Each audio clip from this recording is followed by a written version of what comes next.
Blessed is the man who walks not in the counsel of the ungodly, nor stands in the path of sinners, nor sits in the seat of the scornful.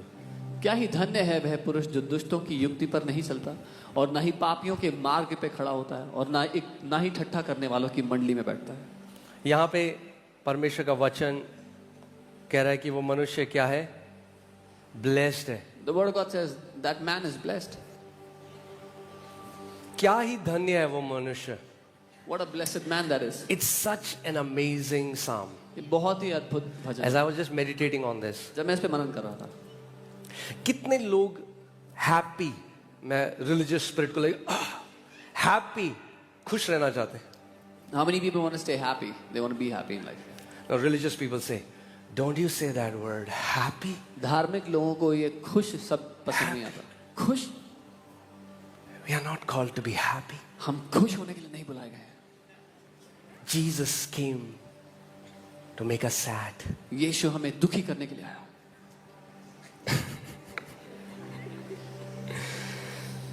Oh, hallelujah. Can I tell you, there is nothing wrong with being happy? कि मैं आपको बता सकता हूँ कि खुश होने में कोई बुरी बात नहीं है। If the source of your happiness is godly, अगर आपकी खुशी का जो स्रोत है वो परमेश्वर है या ईश्वर परमेश्वर की ओर से है। in fact, when God made man, God put man in a garden called Eden. And that word Eden in Hebrew means pleasure. God kept man in the center of pleasure.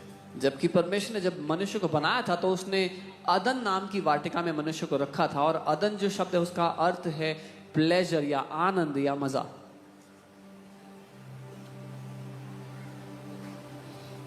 कोई व्यक्ति मिले मुझे कह रहे मजा नहीं बोलते।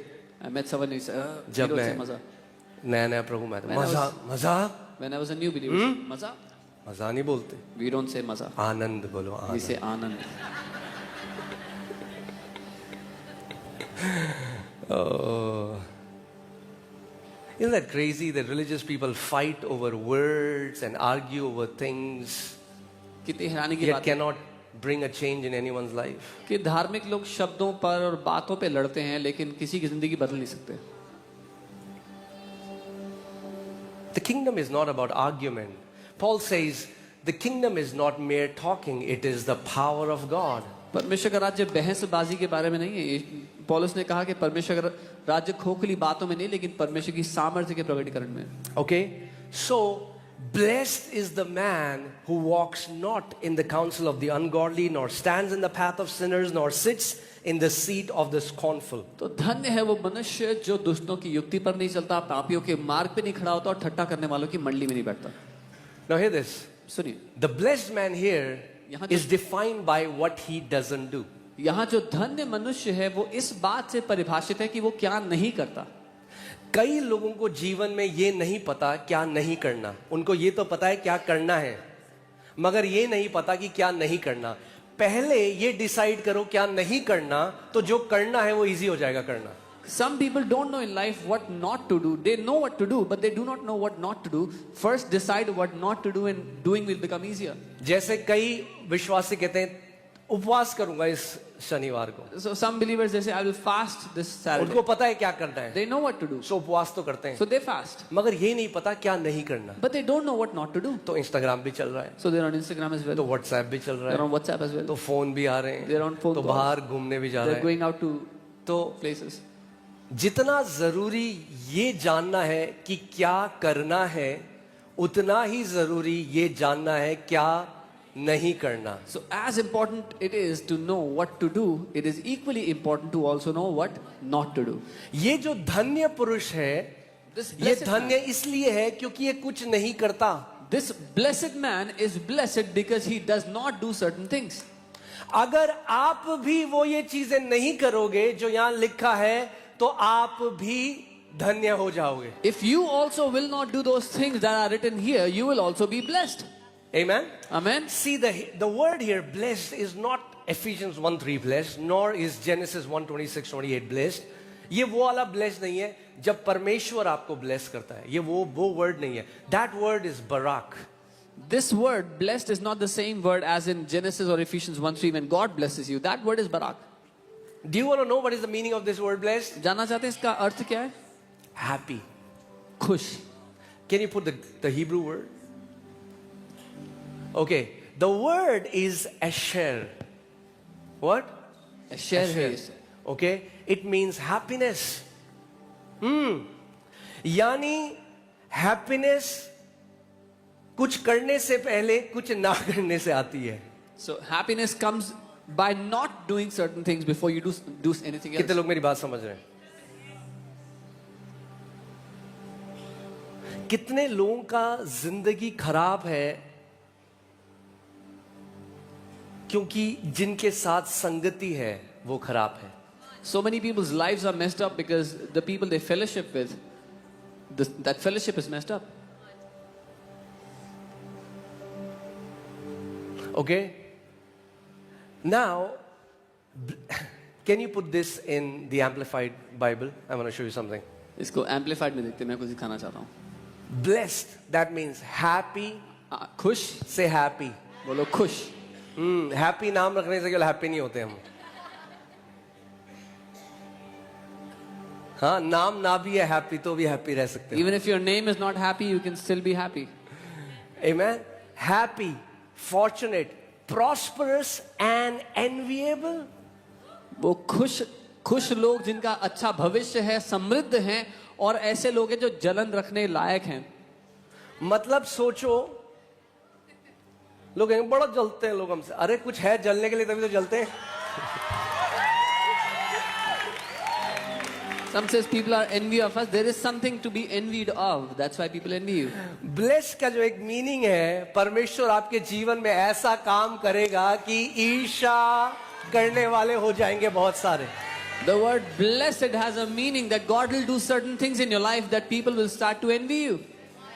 The Bible says Isaac sowed and reaped 100-fold, Bible and he became greatly prosperous, and the Philistines envied him.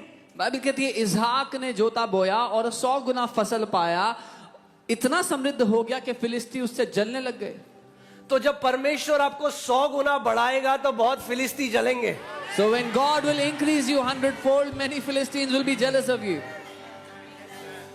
Okay, उसका आप कुछ नहीं कर सकते. You can do nothing about it. अभी एक बहन ने बोला ना वहां से, That sister said. उड़ने वाले. Amen. So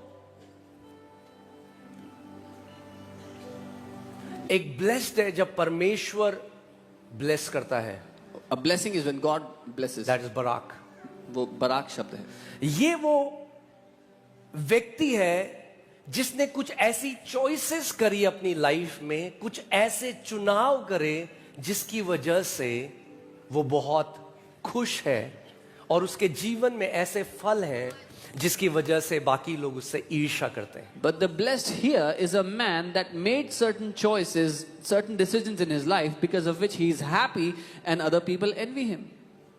See, कई मसीहों की दिक्कत पता क्या, उनको लगता है हम बस बोलेंगे hallelujah hallelujah hallelujah hallelujah hallelujah, और चॉइस करेंगे बिल्कुल खराब, और उसके बाद बोलेंगे स्पिरिचुअल वॉरफेयर. अरे हर समय शैतान नहीं है, कई बारी आपके गलत चुनाव हैं. Some believers, they think we'll do hallelujah, hallelujah all the time and then make wrong choices, and when the result is wrong, they will blame the devil. No, it's not spiritual warfare, it's your wrong decisions. कई बारी आत्मिक मल्लयुद्ध नहीं, बुद्धि की कमी है. Many times it's not spiritual warfare, it's lack of wisdom. Thank you for this thundering silence. घंघोर सन्नाटे के लिए धन्यवाद. Hear this. If you make godly choices, you restrict the devil. अगर आप ईश्वरीय चुनाव करेंगे तो आप शैतान को सीमित कर देंगे आपकी जिंदगी में. The day you chose Lord Jesus Christ as your Lord and Savior, devil has no more access in your spirit. जिस दिन आपने प्रभु यीशु मसीह को अपना उद्धारकर्ता करके चुन लिया, अब शैतान आपकी आत्मा को छू नहीं सकता है. So every choice that you make either is giving access to God or is giving access to devil in your life. So हर एक चुनाव अपनी जिंदगी में जब आप करते हो तो या तो उसके कारण परमेश्वर आपकी जिंदगी में एक्सेस पाता है या शैतान आपकी जिंदगी में एक्सेस पाता है. कई लोग ये बात नहीं समझे. Some people do not understand this. इसीलिए बहुत जरूरी है, और परमेश्वर ने भी आपसे आपका चुनाव करने की जो क्षमता है वो आपसे नहीं ली है. And that's why it's so important that even God has not taken away your free will, your decision making away from you.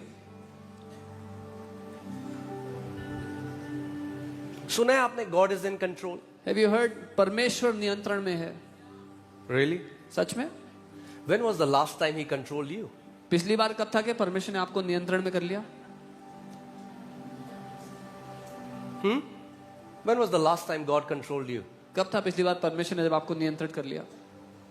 And if God doesn't control you, what makes you think he controls everybody else? और अगर परमेश्वर आपको नियंत्रित नहीं करता, आपको ऐसा क्यों लगता है कि वो सबको नियंत्रित करता है? God doesn't control you. He gives you his word, and there is wisdom in his word to make the right choices. I have kept before you life and death. This is the teacher giving you two questions but telling you the answer. But choose life so that you and your descendants may live. परमेश्वर आपको नियंत्रित नहीं करता, वो आपको अपना वचन देता है और आपके सामने कहता है मैंने तेरे सामने जीवन और मृत्यु को रखा है. ये टीचर है जो आपसे कह रहा है और आपको उत्तर बता रहा है कि जीवन को चुन ले. सोचो